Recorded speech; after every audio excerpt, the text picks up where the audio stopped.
Senior सहाफ़ी और तज्ज़ियाकार हामिद मीर साहब ने मैं ज्वाइन किया है। मीर साहब, वज़ीर आज़म तो कहते हैं कि वो ये खुद दुआ कर रहे थे कि ये तीनों मिल के आएँ, अदम एतमाद जमा कराएं, एक यॉर्कर से तीनों की विकेट छुड़ाएंगे।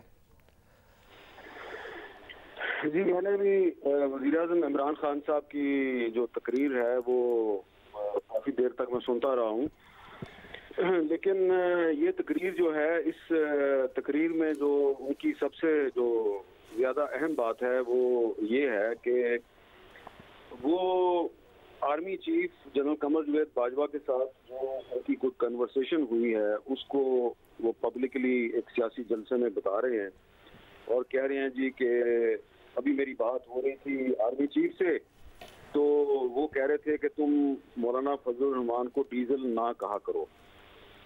पहली बात तो ये है कि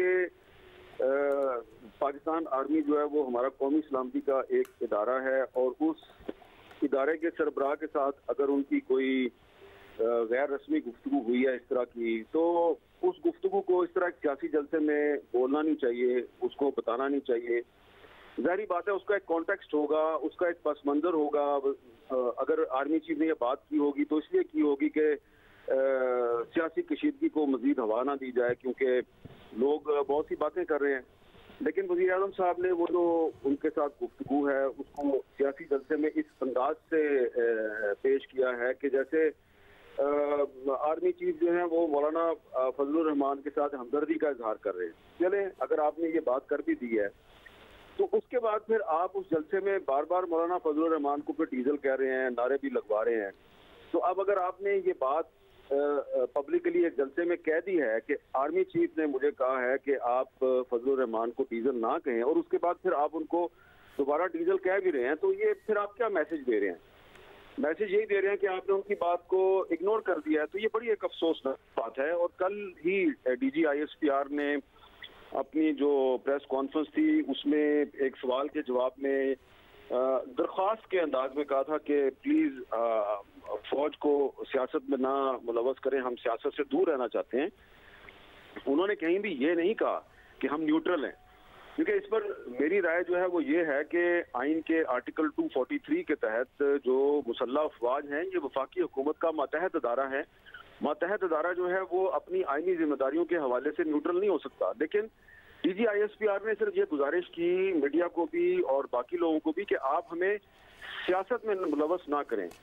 तो अब अगर एक दिन पहले DG ISPR ने यह कहा है कि आप हमें सियासत में मुलव्वस ना करें, जाहिर है वो सिर्फ हुकूमत को तो मुखातब नहीं कर रहे, वो तो अपोजिशन को भी कह रहे हैं। क्योंकि कल जो गुजरा है तो पहले एक प्रेस कॉन्फ्रेंस की हुकूमत के गुजरा ने, फिर एक प्रेस कॉन्फ्रेंस की अपोजिशन के रहनुमाओं ने, और उन्होंने ये साबित करने की कोशिश की कि हम फौज के सबसे बड़े हमदर्द हैं और जो मुखालिफ फरीक है वो फौज का दुश्मन है। तो हो सकता है इस कॉन्टेक्स्ट में आज वज़ीर आज़म साहब की और आर्मी चीफ की कोई बात हुई हो, तो उस बात को उन्होंने जिस तरीके से एक पब्लिक डोमेन में एक सियासी जलसे में वो बात कर दी है, मेरे ख्याल से ये बहुत नामुनासिब है, वज़ीर आज़म के मनसब के खिलाफ है। वज़ीर आज़म का एक ओथ होता है, मेरा ख्याल है कि ये उनके ओथ के तकाज़ों के भी खिलाफ है। और इस तकरीर में ऐसा लग रहा है कि वो फौज का नाम इस्तेमाल कर रहे हैं अपने सियासी मकासद के लिए या कोई पैगाम दे रहे हैं। और आप देखें कि आगे चल के वो कह रहे हैं कि जी मैं तुम्हें छोड़ूंगा नहीं, और वो मैं सियासत नहीं कर रहा, मैं जिहाद कर रहा हूँ। तो आप एक मजहबी और शरई जो इस्तिलाहात हैं उनको आप पाकिस्तान की सियासत में इस्तेमाल कर रहे हैं। साथ ही आप ये भी कह रहे हैं कि मैंने रहमतुल आलमीन अथॉरिटी इसलिए बनाई है कि सीरतुन नबी सल्लल्लाहु अलैहि वसल्लम को मैं प्रमोट करना चाहता हूँ।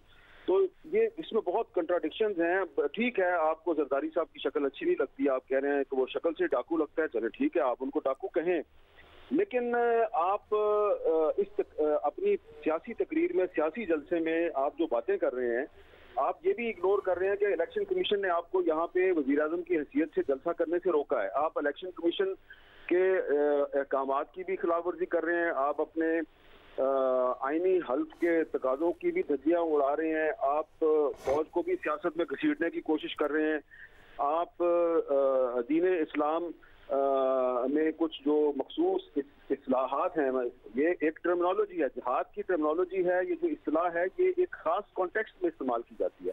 तो अगर आप कह रहे हैं कि आप पीपल्स पार्टी या मुस्लिम लीग नून के खिलाफ जिहाद कर रहे हैं तो इसका मतलब है आप उनको काफिर समझते हैं। फिर आप हजरत अली की एक जो सेइंग है, उनका कॉल है, उसको भी इस्तेमाल कर रहे हैं। आप कह रहे हैं कुफर का निज़ाम चल सकता है, जुल्म का नहीं चल सकता।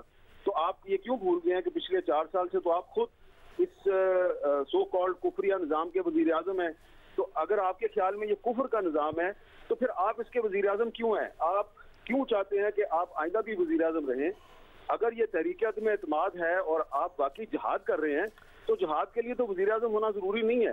तो ये जो इमरान खान साहब की जो आज की तकरीर है, इसके बहुत से मल्टी डायमेंशनल इसके इफेक्ट्स हो सकते हैं और ऐसा लग रहा है कि वो चाह रहे हैं कि सियासी कशीदगी इतनी बड़े गर्दो गुबार, इतनी बड़े हर तरफ किसी को कुछ नजर ना आए और उसमें शायद वो अपने सियासी मकासद हासिल कर ले।